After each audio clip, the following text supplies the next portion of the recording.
Good morning. I'm coming to you as one of the pastors from West Elkton Friends Meeting in West Elkton, Ohio.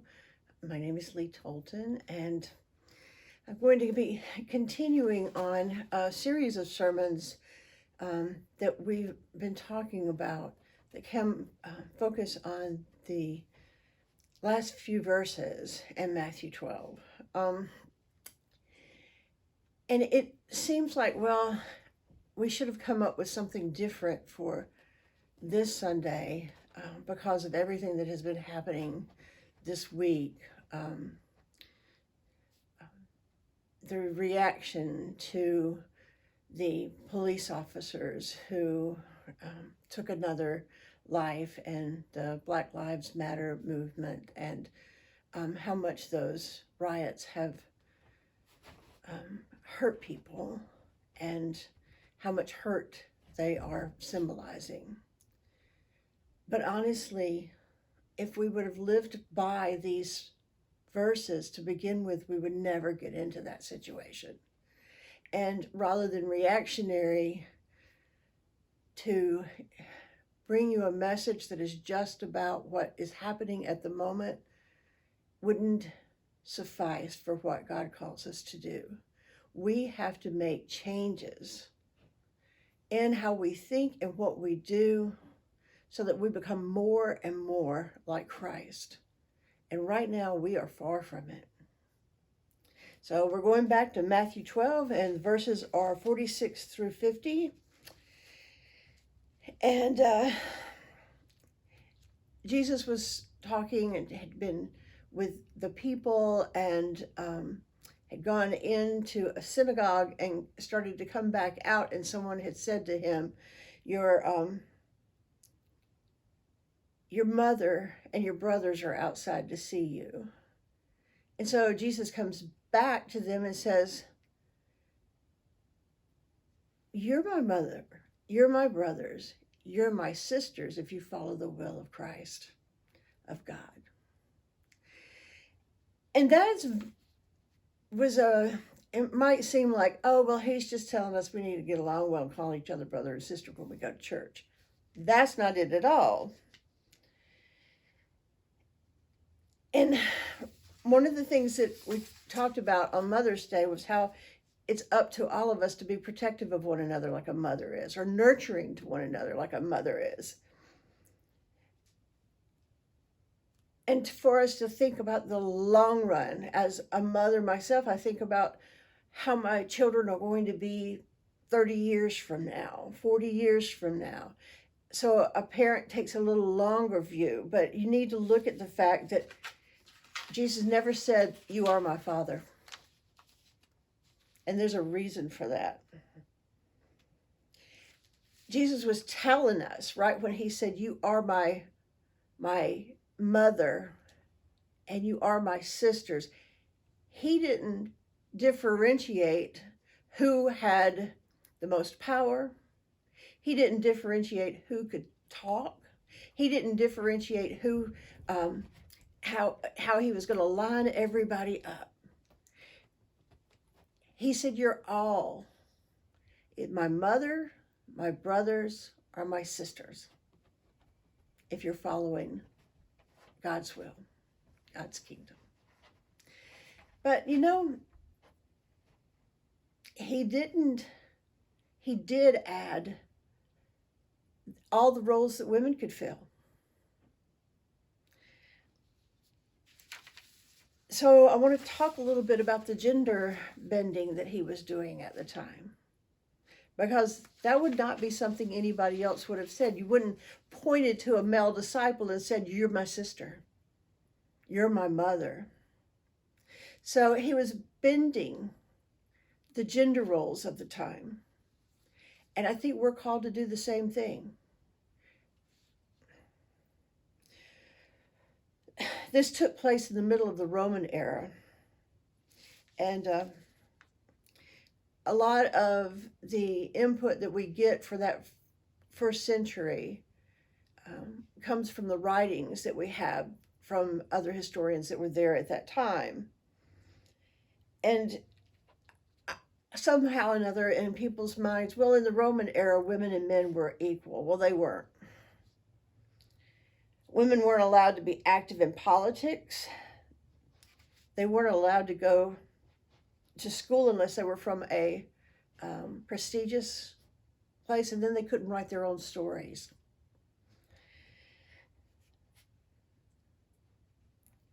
Rome did not regard women as equal to men before the law. They could only receive a basic education.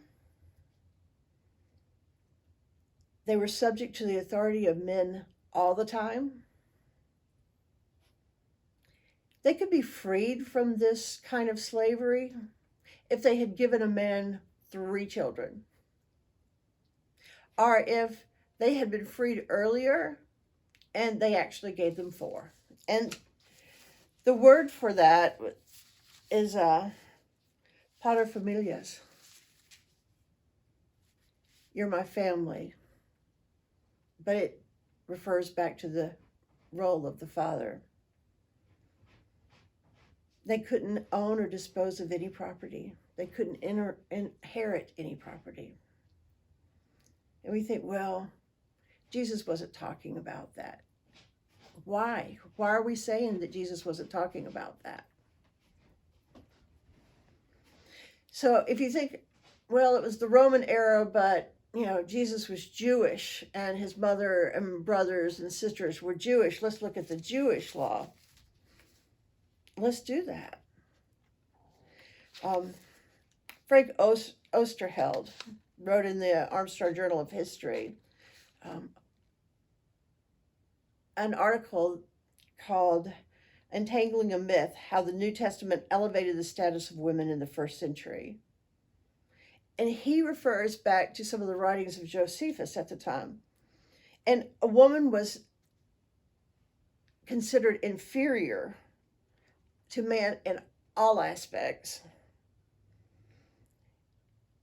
It said in one of Josephus's works, let her obey, not that she may be abused, but that she may be ruled, for God has given the power to man. They were thought to have been women were thought to have been cursed because of what happened in the Garden of Eden. They were the carriers of this terrible curse. And so with that kind of feeling that they were less, they weren't given their rights in the courts. They weren't allowed to testify, and when they did, nobody believed them. And they locked up and roughed up the women a little bit more than the men. Does this sound familiar? Maybe pater familiar?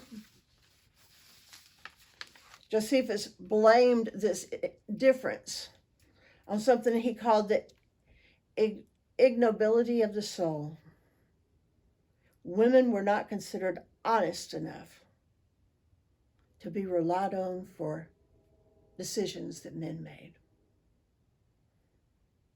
So when Jesus was turning and he said to all of those that were around him, these are my mother, these are my brothers, these are my sisters, all of that was equal. He had just lifted the women up to the same level as the brothers. And he didn't give anybody the role as the father to rule over anyone. Only God has that. In Jesus' eyes, we are all equal, no matter what gender, no matter what race, no matter what sexual orientation. It does not matter. We are the same at the foot of Jesus. But we make up all of these silly rules that we live by, these social norms that women are less, or, someone who is gay is less, or someone who is black is less. That goes against the teachings of Jesus. But we do a lot of that without knowing that we do that. We just follow the norms. I was talking to one of our members this week who had posted something about white fragility. And she was was reacted to by 18 of her friends that they were white, but they weren't racist. There is no way in this world that you're born into this world and you interact with this society through school, through church, through anything, that you're not racist. Just like Jesus was saying there, you cannot make my sisters less. I'm only going to speak to you and you're going to be my brothers and we're men and we're going to go do this thing. No. We're all to be more humble.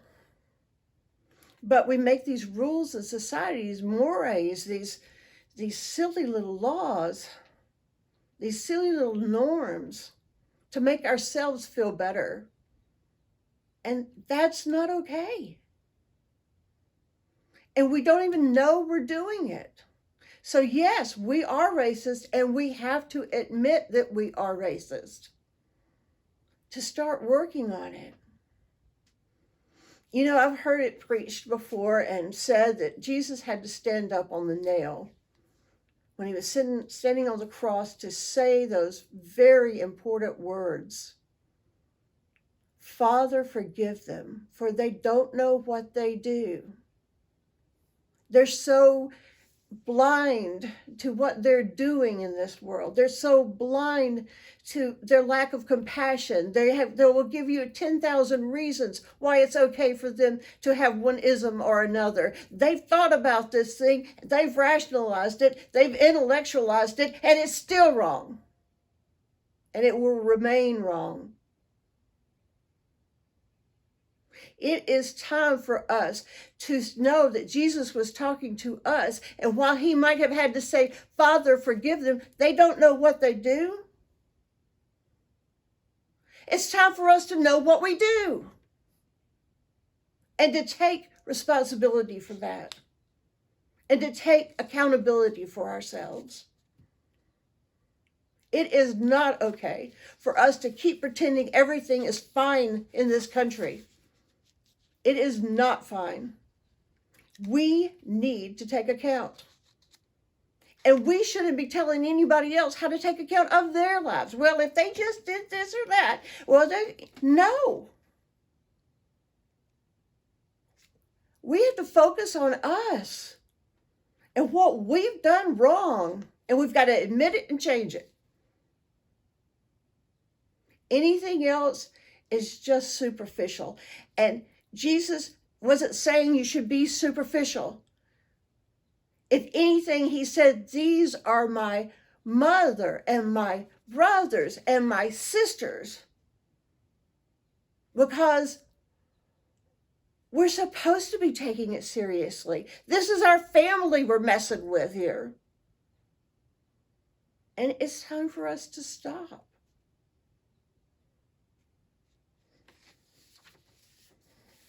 We can't say, well, they don't believe like we believe.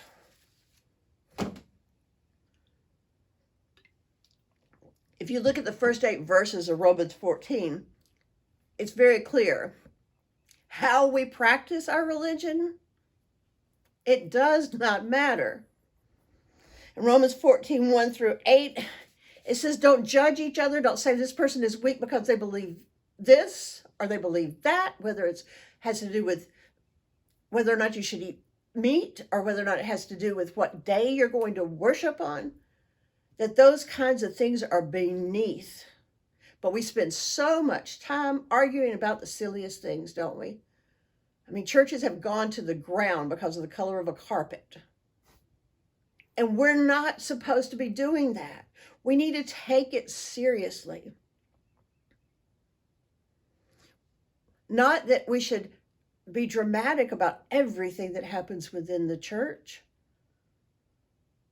but it's so that when it happens to one of our people around us, we feel that as if that is my brother, or that's my mom,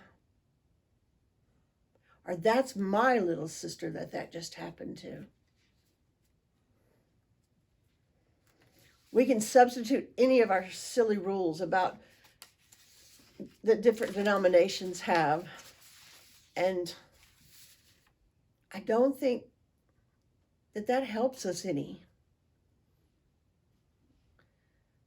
It's time for us to be authentic with one another and to be real with one another. We have to do what it says in 1 Corinthians 13. We have to stand in that mirror and hope that one day we'll be able to see everything that we are, because we cannot love until we can see ourselves in that mirror and we come face to face with it and we know what we are and we accept it and we try to take account and we try to take responsibility, and then we can be loving, but not before. We can't be conformed to this world. We have to renew our minds.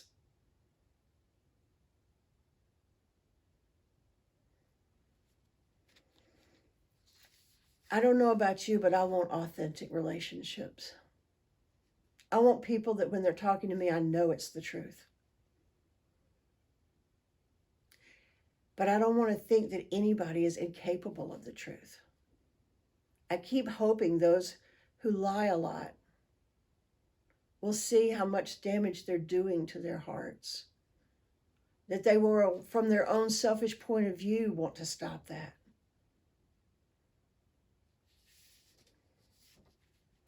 Because when God comes in, when love comes in,